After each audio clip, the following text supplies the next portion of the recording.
Ladies and gentlemen, welcome back once again to another episode of College Football Pros. I am your host, as always, Nick, and I am joined today by Drew. Drew, how are you doing today? I'm doing pretty good, Nick. I want to start this episode off by asking a question. Okay. LSU has openly said, and Les Miles has openly said, that he's not going to name a starter until game time of the first opening game. It's a double-sided question. One, is that fair? Two, is that fair to daily fantasy players? Can you repeat the last term again? Dansley Stannisters? Something like that. Daily fantasy players. I'm just saying that I know it's gamesmanship, and that's fine. That LSU, yada yada yada. I don't want to name a quarterback. That's fine.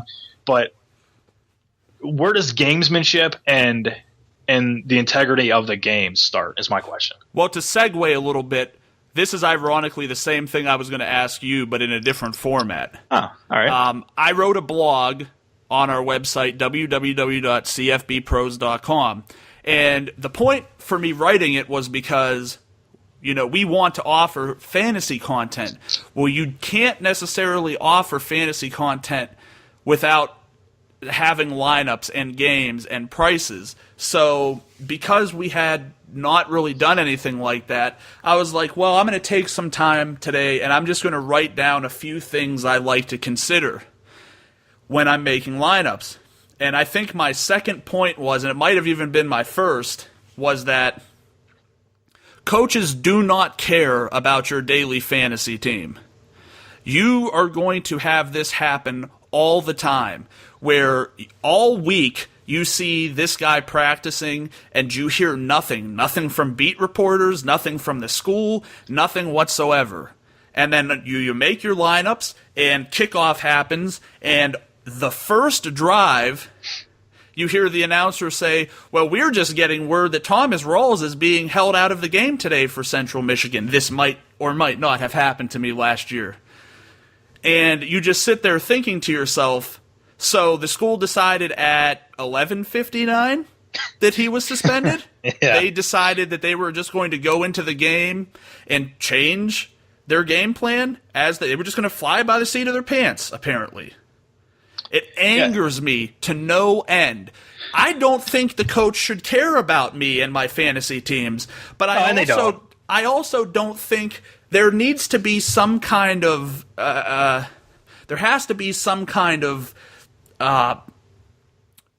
enforcement for issues like this. I'm gonna go way off into left field and talk about a few different sports, but a lot of these fantasy sites are now partnering with Major League Baseball, the NHL, the NFL, the NBA, and they're sharing revenue.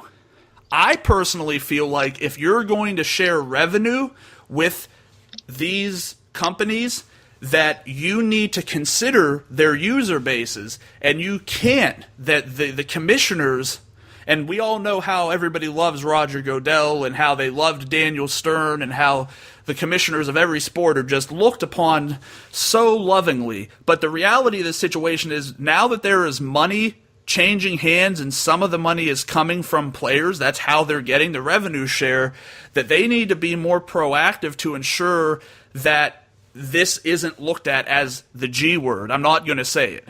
Won't say it. Well, Adam Silver from the NBA has actually come out and said that gambling should be allowed in certain aspects. And to your point, I said the G word. The G word. Yeah, the G spot or the G word. No. That's a different topic. The other thing doesn't exist. Of course. That's what I always get told. I always thought neither existed. Anyhow, moving on. But no, seriously. Going back to what you said before about commissioners taking our daily, they're never going to happen. You're not going to tell Greg Popovich, hey, you got to play Duncan tonight because Duncan's 75% owned in a big tournament. You're not going to do that. Nor should they. Teams shouldn't care about our fantasy sports. They never have. They never will. And I'm not going to sit here and say that because Les Miles is saying, I don't know who my starter is going to be, I hate Les Miles. I don't care. But at the end of the day, that does affect a daily fantasy game Obviously, because you don't know who the damn quarterback's going to be. So basically, right now, for all other sports except for college football, I disagree with your statement. I don't think the commissioner. It's gambling, dude. I Daily don't think the commission. But there is a skill aspect to it. You're not on average. You're not going to have somebody who doesn't know what they're doing sit down and click. It sounds so easy. Pick 9 players with a salary cap. That sounds like the easiest thing in history. But it's so hard. But there's skill that's involved in it. You need to do research. More than that, you need to watch games so that you know what's going on, because box scores don't tell you everything. What I'm getting at is Daniel Stern, well, what's his name now? Adam Silver. Adam Silver, yeah. Daniel Stern was Marv on Home Alone, all right? Let's leave the wet bandits out of this if we can. I'll talk about wet bandits, G-spots. What the hell kind of podcast are we running? I am a grown adult. I do know that women have G-spots. I have made sexy times, so we don't have to worry about it. And we just got the little E by our podcast on iTunes. Thanks. Does that mean excellent? No. Oh. I wish. Anyway, I do think that Adam Silver should be able to tell Greg Popovich, look, we have a lot at stake with this. We're sharing in an emerging and a growing industry, and since there's profit share going on, it isn't exactly helping our cause if, right before game time you decide to pull so-and-so and say, oh, it's a stomach ache. Yeah, but you're also not going to tell Peyton Manning in Week 17 when the Broncos have the division and first-round bye clinched. You're not going to tell whoever the head coach might be that you have to play Peyton Manning. You're not going to do that. But at the same time, those playing daily fantasy know that you're not going to play Peyton Manning Week 17 with the division already clinched. That's part of the strategy that goes into it. Back to the Duncan aspect, you're not going to tell a guy who's making $20 million a year you have to play. You're not going to do it. Not going to do it. But not when he can get hurt in that game. Duncan's not the one who's saying, I'm not going to play. You see what I'm saying? He's not going to say, I'm not playing this game. Greg Popovich NBA players have been known to do that, bro. Seriously. Yeah, and they don't tend to stick around very, very long unless they're in that upper echelon. Duncan's not a player like that, believe me. No. What goes on here is shenanigans with coaches, and the league lets them get away with it, and that's a major problem. That's the type of thing that hurts this industry.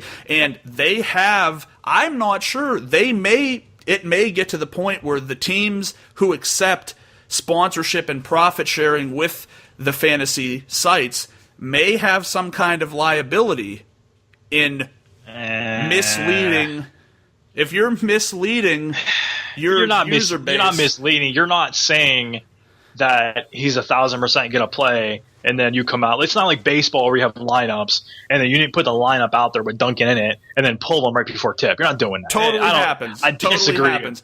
You can disagree with me all you want. I'm telling you. It doesn't make sense, dude. You're not going to have gambling in any sports and be prevalent where you have liability. That makes zero sense.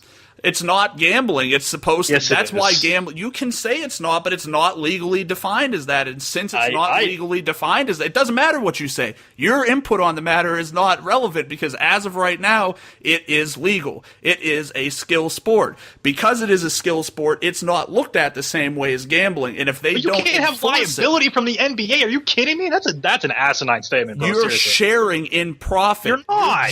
You're just like DraftKings. You're essentially just like DraftKings. You're wrong. A partner you're with completely DraftKings. wrong about this. That makes absolutely no not. Sense. It makes no sense if you have. If I own a website, go to the Nationals and say that. That doesn't make any sense. If I have a website and I give stock projections and I tell people you should buy this different. Stock, why is that different? That's completely different. You're talking about stock stuff, fantasy sports. It's still a transfer of information from one party to another. And if you're giving information that ends up being false, if Greg Popovich says, this is my lineup, and then before tip says, okay, I'm going to sit Duncan today, and says, he has a stomach ache, are you going to prove a stomach ache? Can you prove that he doesn't have a stomach ache? That's exactly my point, Drew. Exactly. That's exactly what my point is. So you can't hold them liable. You can't hold the team liable for that. At 7:50, at an 8 o'clock tip, he's fine, but in those last 9 minutes, something drastic happened to his poor belly. Okay. His belly started hurting, and I sat him. Come on, man. These are grown-ups. You don't. How often in your life do you just get sick? Like, I mean, I'm not a 7-foot center from the NBA either, so I don't know what their bodies go through. It's a lot less than ours in terms of the fact that they're in elite condition. Look, I'm not going to say I love fantasy sports. I love gambling. So I'm not going to sit here and tell you that you should outlaw all this stuff. But to sit there and say that the leagues are liable, no, that makes no sense. If you're taking money and you're a shared partner and you're sharing revenue, you do shoulder some of the responsibility to make sure that the information that's getting out there is relevant. The NFL doesn't have to worry about it because you don't really deal with that much. You know during the week that Honey Boo Boo's dealing with a sore knee. It doesn't look like he's going to play. Wait a minute. That doesn't make any sense, because what if you have a situation where you had last year with Philly and Detroit where it's 7 feet of snow, and say LaShawn McCoy or whoever the hell the quarterback was at that time, what if he blows his knee out right before game time? In 7 feet of snow. Should they be liable? It doesn't matter. It doesn't matter the conditions, but I'm just saying that, for example, say LaShawn McCoy slipped on the snow, tore his ACL at 12:55. He's running back to the sideline. Are they liable? No, and I'm going to tell you why, and I'm going to tell you what's the difference, because the report is going to be there's 7 feet of snow in Buffalo. You probably shouldn't play people from the game because the conditions are in very deplorable conditions. That makes absolutely no sense, because you can't assume, well, I shouldn't play them, but what if I do? If I played LaShawn McCoy and he gets hurt because it's raining or snowing, what whatever if the game gets canceled? Liable. But see, in your theory, the NFL should be running liable. a risk with it. No. My theory, I'm not. You're running a risk with it. They've given you the information you need to know. When Buffalo was playing Toledo last year, Toledo's buses got stuck on the way up to Buffalo because there was 7 feet of snow. The news came out, we might not play this game. Don't know if this game's going to be played. If you play it, you're going to get 0 points for your players. I didn't play anyone because I didn't take that risk. Other people played them, but they knew that they were going to get no points. They knew that if that game wasn't played, and there was a very high probability that it wasn't, that they weren't going to get any points for it. The game was canceled. Yeah, but you said the keyword risk. Every single time you put a lineup out there, it's a risk. Tim Duncan, doesn't matter the sport, they can go out there on the court, the field, the pitch, the ice, whatever it might be. What if they slip and fall? And they get hurt in the act of playing. That's a risk. You're taking a risk in every 10 game. minutes before the game. They're off the court at that point. You're going to know before the starting lineup is posted. Dude, it doesn't. Anytime you put a lineup out there, you take a risk. It doesn't matter if you're. How many times we've been playing daily fantasy for quite some time now? How many times has a kid got hurt in the first quarter? But that's that's irrelevant. You it's can't a risk. Control what happens in the game, but you can make decisions based off of information that you have that should be available to everybody. So in that aspect, that team should be liable, and you should get your money back. If somebody gets injured, you're saying. If somebody gets injured, yeah, you do not listen. You're not listening to this conversation at all. I mean, I am. Once the game starts, that doesn't make sense. Once the game starts. You didn't have a risk. That's a natural assumption. It's always a risk. If it snows 7 feet, it's not a natural assumption to think that it's going to snow 7 feet in Buffalo. It's something that happens. It's something that you get information about, and you should make decisions accordingly. If a game starts, we're all grown-ups here. We've all played contact sports before. You know that you run a risk of injury once that game starts. If someone gets popped on the first play of their game and their knee gets turned sideways, you deal with it. You chalk it up to variance because it's going to happen to everybody else at some other point in the time they play daily fantasy. But I'm talking about the things that take place way before the game kicks off. All right, so let me ask you this then. Basketball, baseball, it doesn't matter the sport. They're going through pregame warm-ups. They tweak something. I could probably play, but I'm not going to. So they sit them. Are you saying that the team should be liable? No, because in that situation, as a safety I'm precaution. not. But when they're going through warm-ups, the game hasn't started. If the game starts at 7:35 and this happens at 7:15, on most sites at this point you can make changes, and that information is usually immediately available. We live in a digital, and you're not talking about college football here. College football is tough because there's not a lot of people that have access to this information, but Major League Baseball, all the other sports, it's right out there for you. So what if I'm at work and I put my lineup in and I don't have any? I'm at work and I can't change my lineup, and Tim Duncan gets hurt right before tip. Well, that's part of the thing too. It's a risk, right? It's a risk. It's a risk you're taking, not a risk that has So anything how to is do with the game. benching somebody any other? It doesn't matter. You can't prove or not prove that the kid is hurt. Here's what I'm going to tell you. If you, I've started to prospect baseball cards. So what I'll do is I'll look at minor league hot sheets. I'll look at, day to day how people are doing when they're moving up levels, when they're moving down levels, and I'll collect based on what players are hot or not. That involves a lot of research on my end. Wouldn't you agree? Because it's a lot going on. Yes, it does. Tons of research. A lot of moving parts. But what if I just decided, well, you know what, I'm just going to buy this guy because the Cubs or the Astros have a really good farm system and I know they'll develop? Well, you've done no research on it. You've just kind of flippantly said, I'm picking this guy and moving along. When you play daily fantasy sports, the expectation is that you're going to put in the work. You have to sacrifice it. The guys that are successful at this, you go on the forums, you find out the guys who are successful, they'll all tell you the same thing. You make personal sacrifices. You ensure that you can be there to make sure, especially with the NBA, that you're able to make the changes. I sit at my computer, and I know I'm not the only one. I know everybody who grinds out there, and I don't grind. I'm not putting myself in that category. I'm still doing it for fun, quote, unquote. But all the guys who do this for big-time money are sitting there, and they're making sure that they're not going to risk their investment. Anybody who's playing money, knowing that this type of activity occurs frequently in a sport, and is content with just putting their phone in their pocket and saying, okay, I'm ready to go. When that change happens, that's your bad. That's not the team's bad, that's your bad, because the information is out there, and you know because of what you're taking a part in that you need to be there to make the change. I don't have any sympathy. I'll take your money 100% of the time.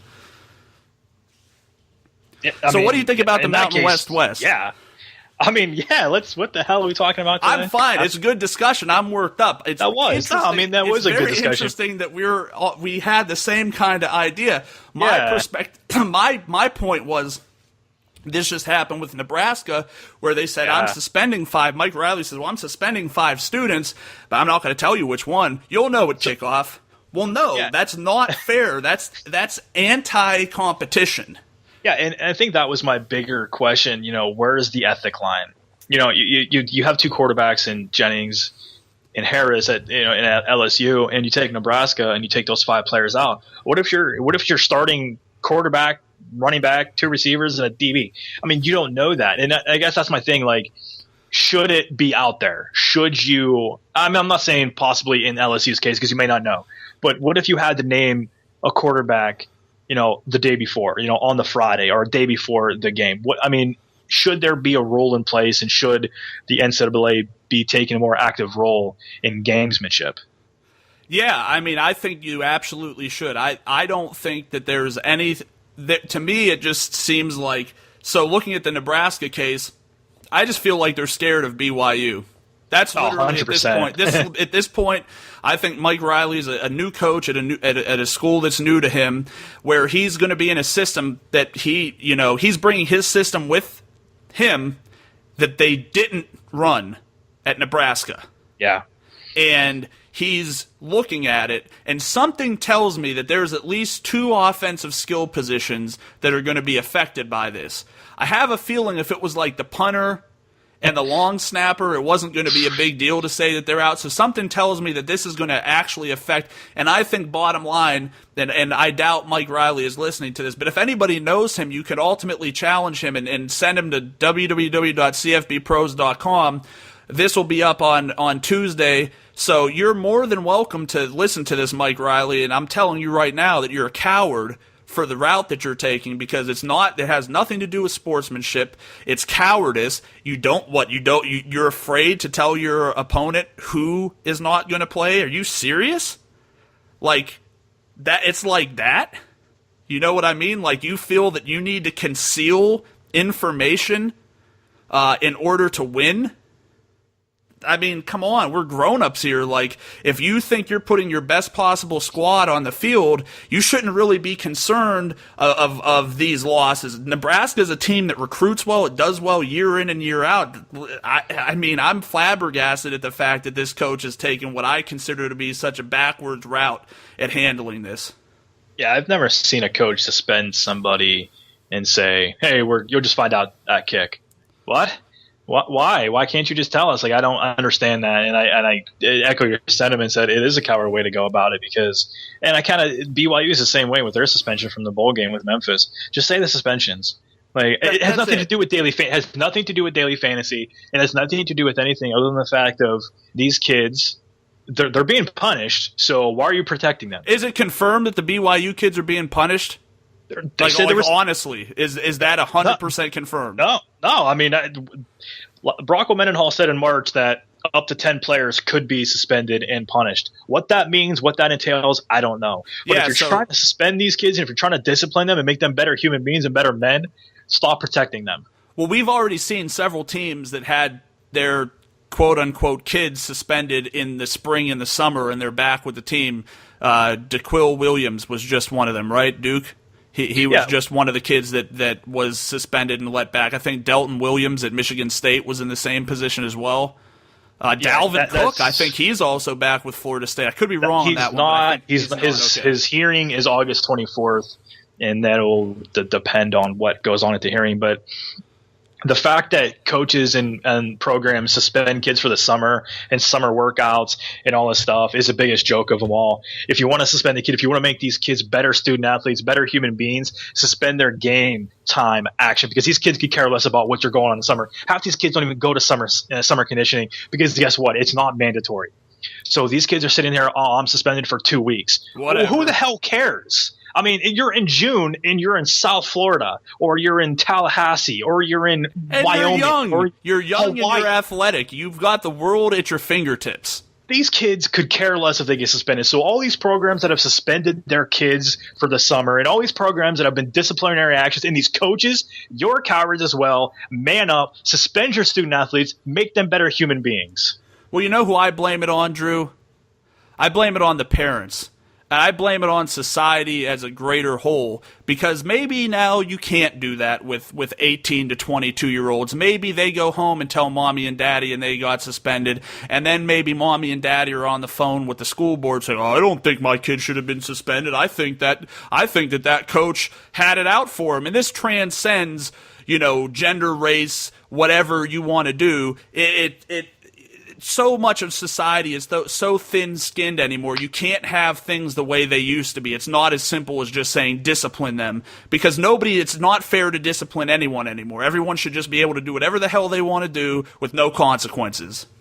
You're absolutely right. The Bobby Knights of the world are gone, unfortunately, because I think that hard coaching, the hard discipline is needed. But when we're putting high school games on ESPN, starting, I think, next week, and we're sitting here in mid-August, we're sitting here, they're going to be starting next week. When you're putting these games on as freshmen, when you're putting on high school basketball games of these kids, high school basketball has been on all summer. I don't know if you've seen it, but I've seen more freshmen and sophomore high school basketball players. It's sickening to me. But these guys come on, they have a full day of recruiting, in February when the National Letter of Intent Day is. And now you're talking about having a winter signing in December. So you put all these kids, you put their pictures on the TV, you put their pictures on the website, thousands of people contact them. Where are you going? Where are you going? Oh, I'm going here. I've flipped 17 times since my freshman year. What the hell are you doing? If you commit.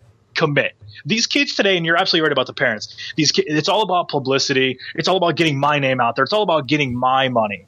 I don't care about the team. I don't care about committing. I don't care about being loyal. Loyalty's dead. People commit to Miami. People commit to Ohio State. A day later, they flip to Michigan. They flip to Florida State. A day later, they're flipping to somebody out west. Like, seriously, if you commit to a team, if you commit to a school, if you commit to a coach, commit to them. Mark D'Antonio just got heat for this because a kid that he gave a scholarship to, a defensive back, a 3-star defensive back, went to an Ohio State camp. Michigan State pulled the offer because he went to another camp. That's wrong. If a kid wants to go to a camp, he can go to a camp. It has nothing to do with that. But to pull his offer is a complete joke to me. And then the kid actually ended up committing to Ohio State. The whole thing is a joke to me. I love recruiting, and I'm right in that mix. But God, it's all about publicity. It's all about getting your face on TV, and it's sickening.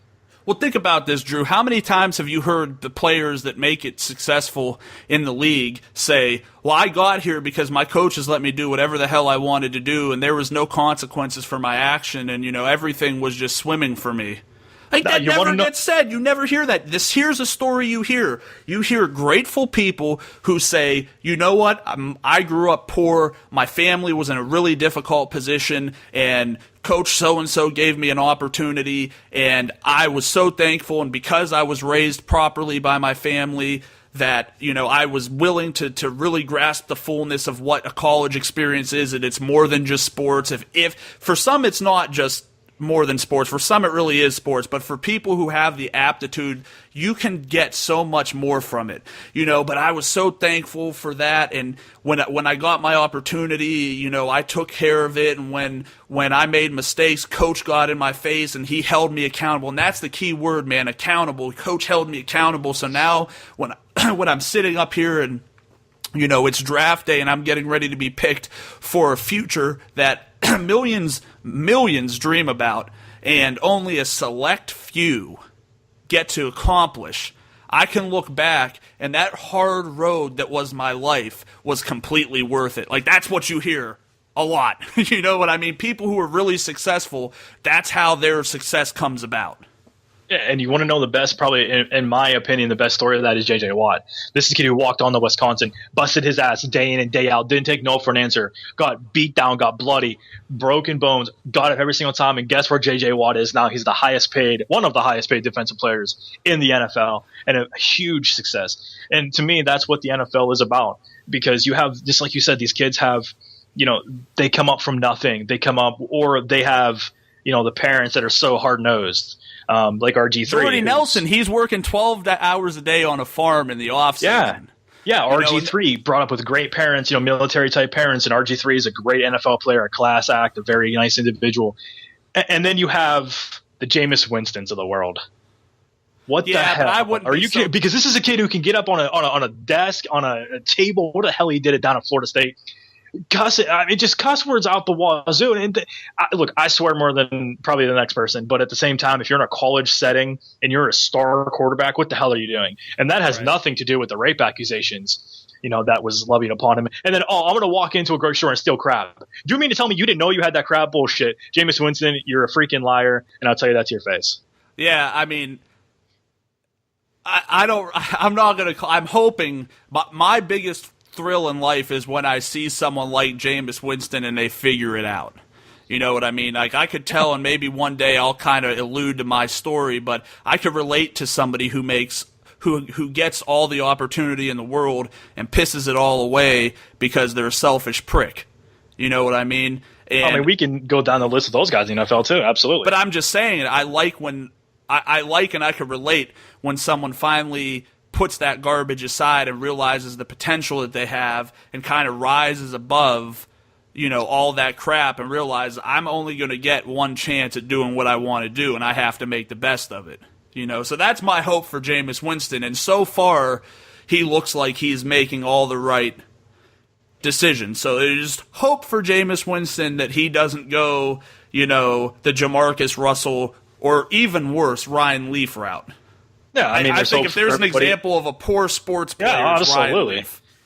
Yeah, I mean, everybody deserves a second chance. I mean, Winston in particular has got more than two chances, but I believe everybody deserves a second chance, and everybody, you know, has hope, like you said. But, you know, you look at Mariota, but nobody talks about Mariota because they're always talking about Winston. But I would have taken Mariota over anybody in that draft Drew, class. you have to understand, we generally live in a society where all we want to focus on is the poor points of people. We don't talk about what good this person did.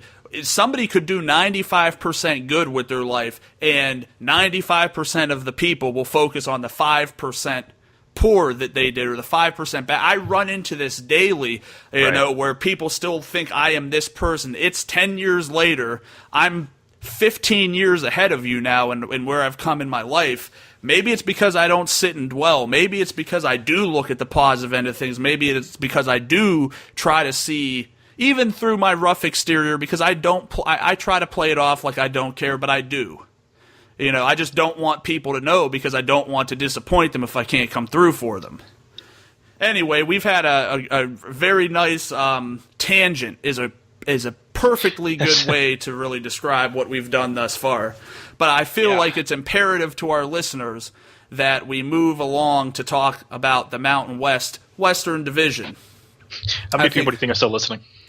I Besides the two of us that we're actually recording. 1,500. If I had to guess, I'd put it around 1,500. Dude, yeah. When we hit that number, I will be so happy. How happy will you be? Extremely happy. All right.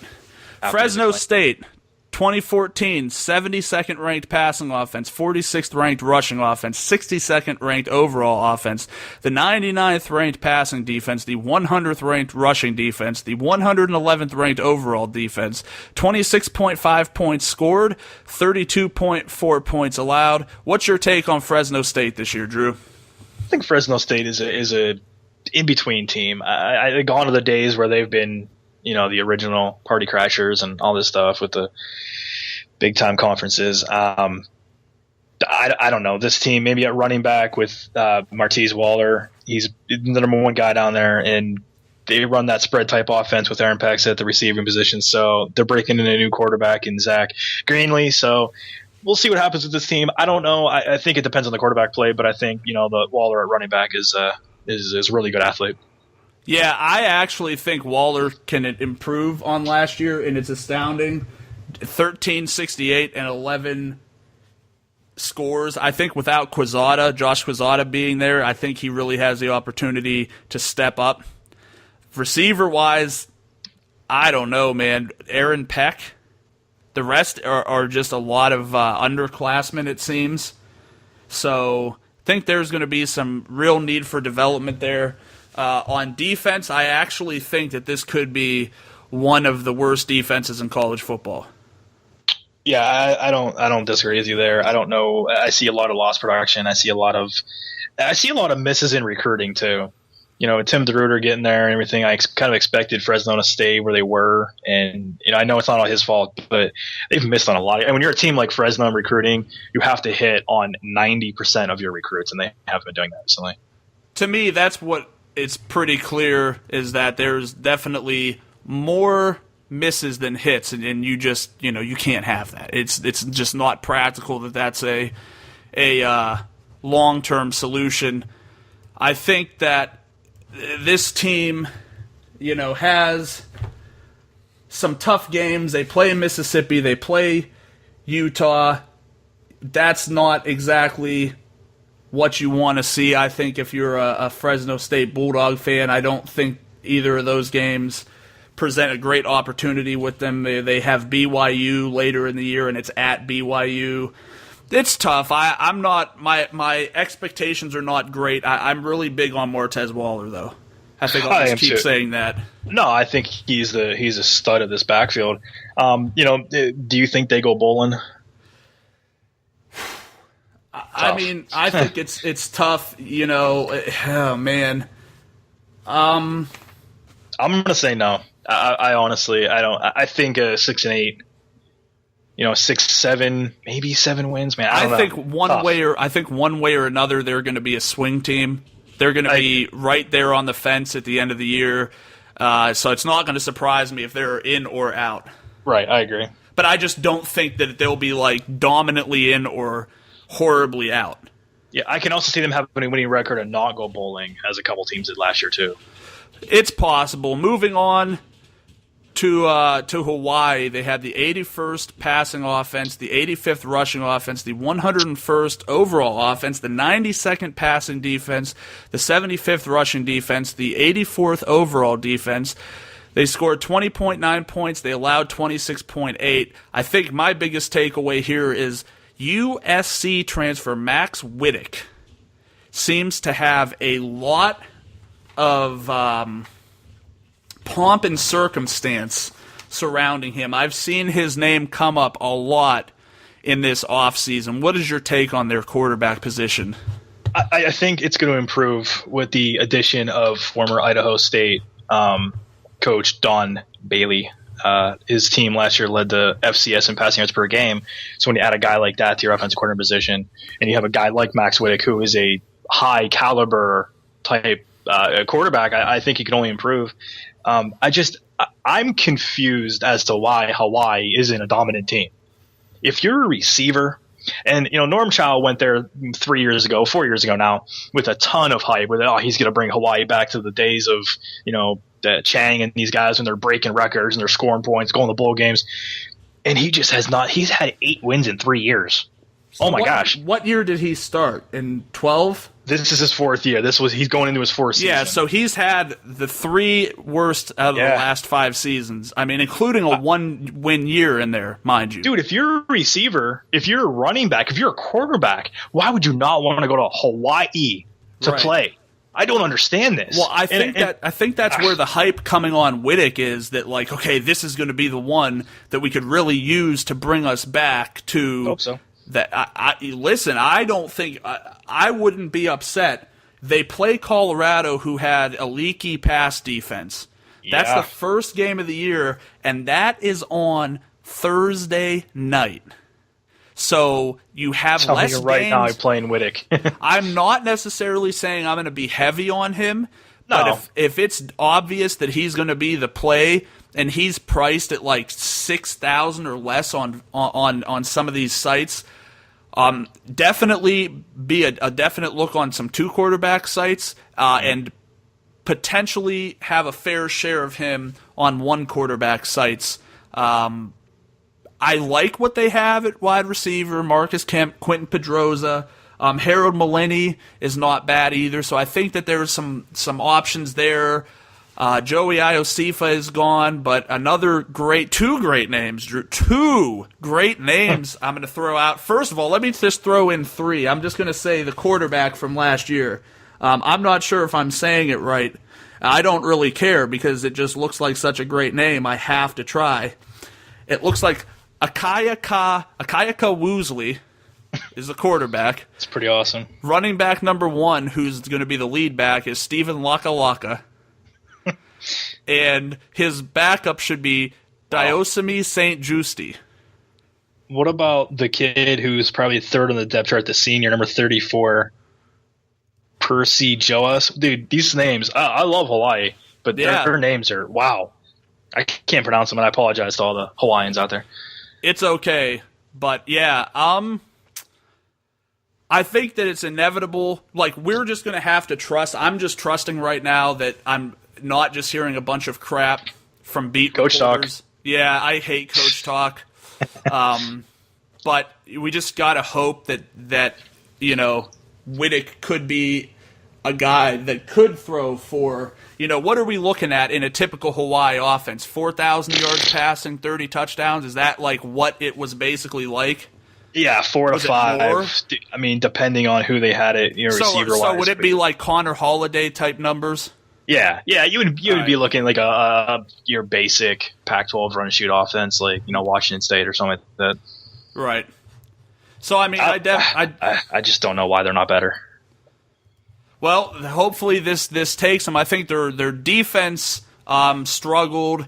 Yeah, I think there's slight improvement on the way, but again, you're talking a baby step situation. I think here, you're scoring about a touchdown less than your opponent.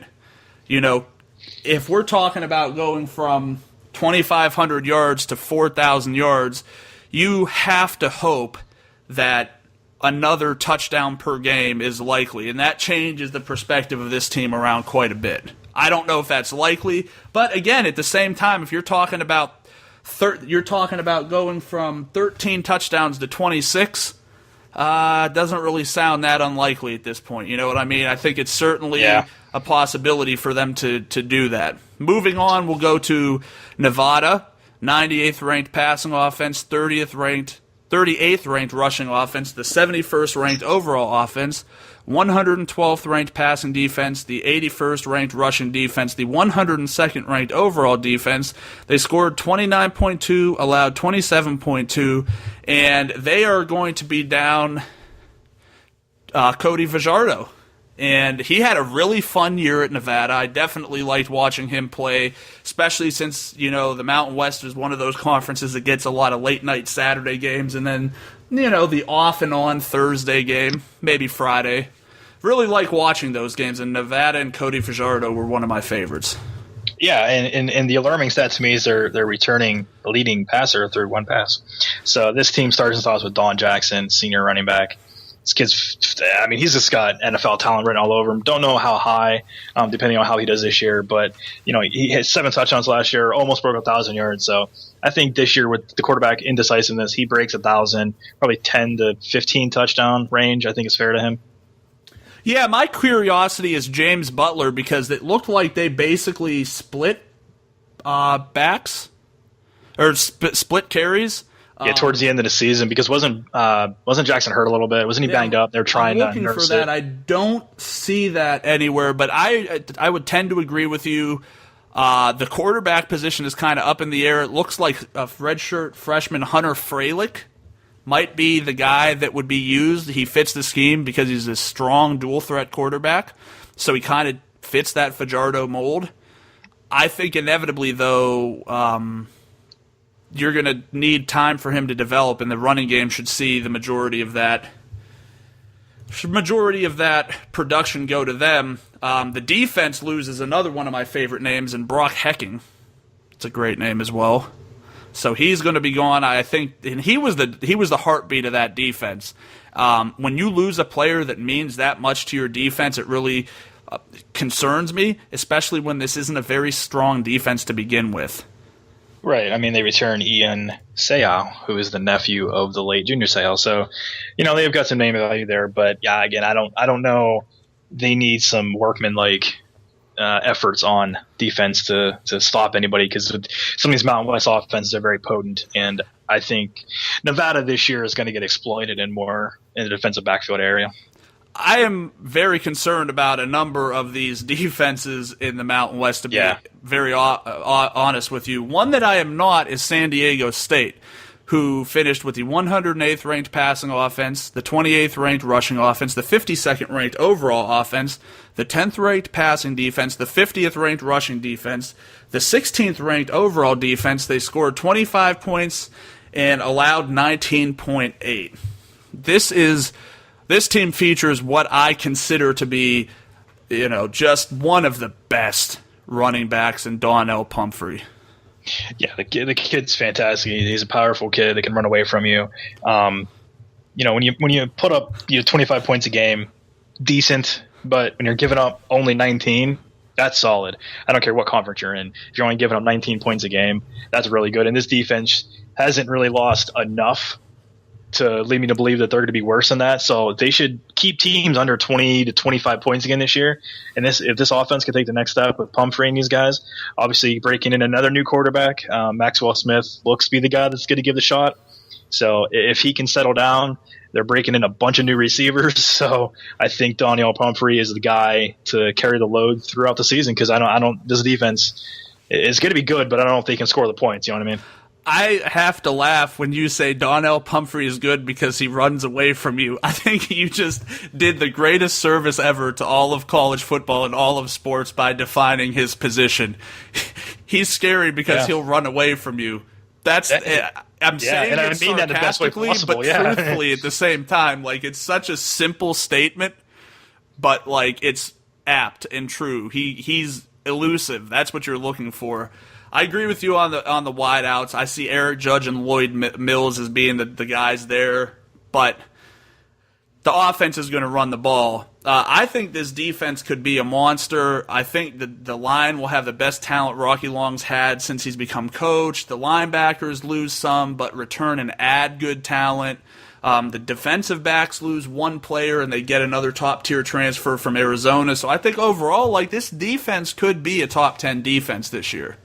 Yeah, no disagreement here. This defense is going to be the rock of the Mountain West, especially in San Diego over here. But yeah, this offense, if they can find a quarterback and a receiver just to take that pressure off Pumphrey, big things from this team this year. And by big things, I mean, bowl eligible. So you said that this is going to be the rock of this team or this division, but so if they're going to be the rock, what would the other teams be? Would they be like the Mankind's?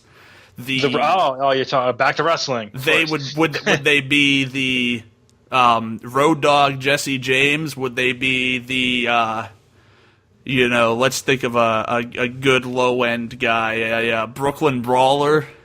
Wow, we should have done that from the word go. We should have compared every team to a wrestler. That would have been awesome. Like say San Diego State would be your defensive guy, so maybe he's Big Show. He's got a good defense. Big Show was the guy that came to mind for me too, because he's like a wall, so it's like hard to penetrate him. Stonewall Jackson, maybe Civil War. And I'm not too good on my war heroes, so I think we'll just stick to what we know, which is rambling incoherently for the most part. San Jose State, 45th ranked passing offense, 97th ranked rushing offense, the 73rd ranked overall offense, the top passing defense in the country, coupled with the 10th worst rushing defense for an overall defensive ranking of 33rd.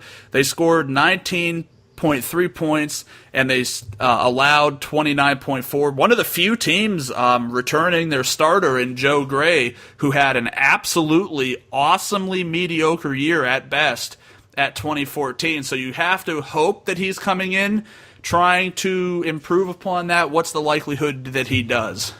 I think he's got to get better, right? I mean, he returns his top receivers, breaking in a new running back, but from everything that I've read, they're really high on this Thomas Tucker individual. So I don't know. I mean, they won 3 games last year, so if they win 5, I think it's a good year. Well, the win won at New Hampshire. Sure? I'm not sure how to say it. I don't know. Don't quote me on that.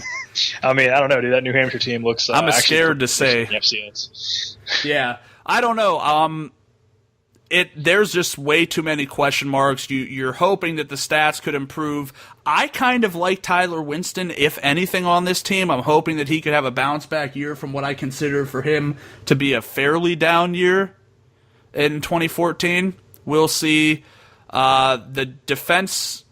The D-line loses top 3 tacklers, never a great thing. They lose a fair amount of their linebackers, so I feel like that front 7 could be susceptible to the run again.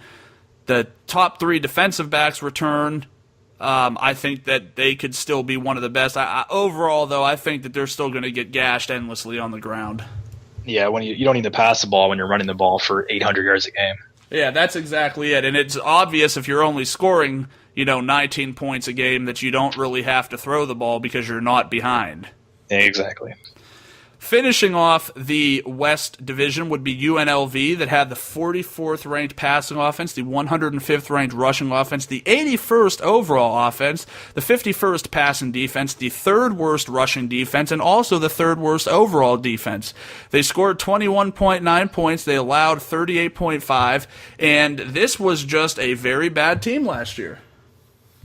Who thought it was a good idea to put a college in Vegas? Las Vegas? Yeah. I mean, seriously. I mean, and that's no disrespect to UNLV because, their basketball program is storied, but, I mean, seriously, who puts a college team in Vegas? I don't know. They won 2 games last year. I don't see them winning more than that. They returned their quarterback, Blake Decker, and 2 receivers with Devontae Boyd and Anthony Williams. Other than that, everybody knew. And that's probably not a good sign when you only won 2 games last year.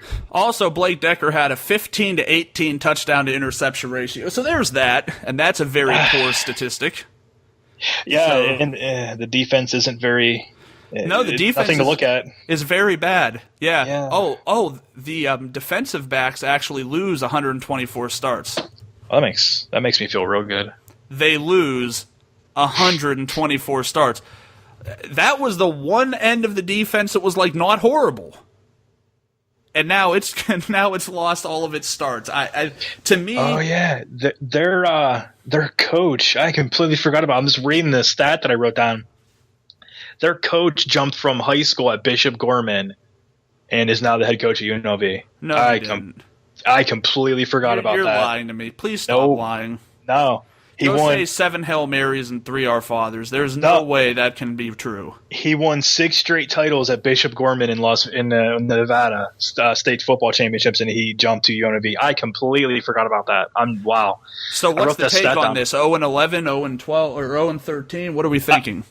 Man, I mean, you can't go. I mean, obviously he's going to recruit well from the Bishop Gorman area. But, I don't know how strong high school football is in Nevada. That's exactly it. You know what I mean? Obviously not that good, because if UNLV was, better, we would say that. But, man, wow, if they win a game, it's a good year. That to me is shocking. I mean, inevitably Highly. you're going to have that, but that seems to be like one of those. It seems to be a desperation move.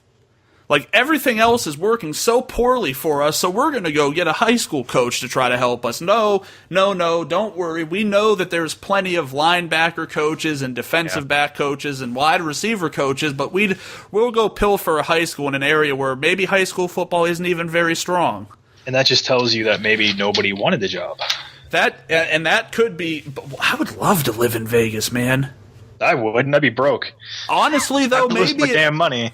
Maybe at this point, though, we are just as qualified. We haven't won anything, but that we have the desire. So that might put us as 2 and 3 on the list. Well, and you know what I'm going for? Is I coached high school baseball for a little bit, for 5 years. So I have coaching experience. There you go. And I could go easily, grab people's helmets and shake them. Yeah, I mean, you've watched football, yeah. So, I mean, we're good. So, what's your take from this division? Who do you have? I'll just tell you mine because I don't even think it's even close. It's San Diego State. It's San Diego State, hands down, but doesn't matter coming from the other side. Talk about the SEC, how it needs to be rebalanced. The Mountain West needs to be rebalanced with Boise, Utah State, Colorado State, and Air Force all on one side. Yeah. They could probably move Hawaii over or something like that to balance it out, but this side doesn't matter. Boise State, Utah State, Colorado State, they're beating the other side, so. So, what do you think for the conference? Who would you take? I'm going to take Utah State over San Diego State in a low-scoring game because of San Diego State's defense, and I think Utah State's defense, with the inept ability of San Diego State's offense overall, currently, I like Utah State to win this or to win the Mountain West title. I'm going to go the opposite direction. I'm going to take San Diego State just because I like their defense, and I think at the end of the day, I'd rather have the defense than the offense in college football. That's just my take on it, and I just don't think that I don't think Utah State's like a power. If it had been Baylor against San Diego State, that is a powerful enough offense where I would say, yeah, I can't. Right. At Boise State last year, yeah, that offense is putting points on the board. It's pretty much unstoppable. I'm going to take them. I don't know that I feel that way about Utah State. 8 weeks into the year could be a different story. And you're not a hypocrite when you end up having to go back on things like this in college football because we're looking at paper. And at best, we're looking at what other people are saying about people hitting each other not in pads. Oh, also they play on the same team. So when I see that, the offense has looked really good, but the defense has looked really good as well, not so sure that those can be mutual. I don't think that they can exist in the same plane. You know what I mean? Like, if the offense looks really good, then the defense probably isn't doing too well. I just, that's more of that coach talk. I don't like it. So 8 weeks into the season, we could be singing a different story. If anyone wants to talk Mountain West with you, Drew, where can they find you? They can always follow me on Twitter at CFBProsDrew. If they want to talk Mountain West with you, where can they find you? At CFBPros on Facebook. You could also find me at College Football Pros. I actually realized that I just did that like so quick that it made it. It's at College Football Pros on Twitter. On Facebook, you could find me at College Football Pros, and we're on the online interwebs at www.cfbpros.com. Join us tomorrow when we have the godfather of college football, Phil Steele, on the show.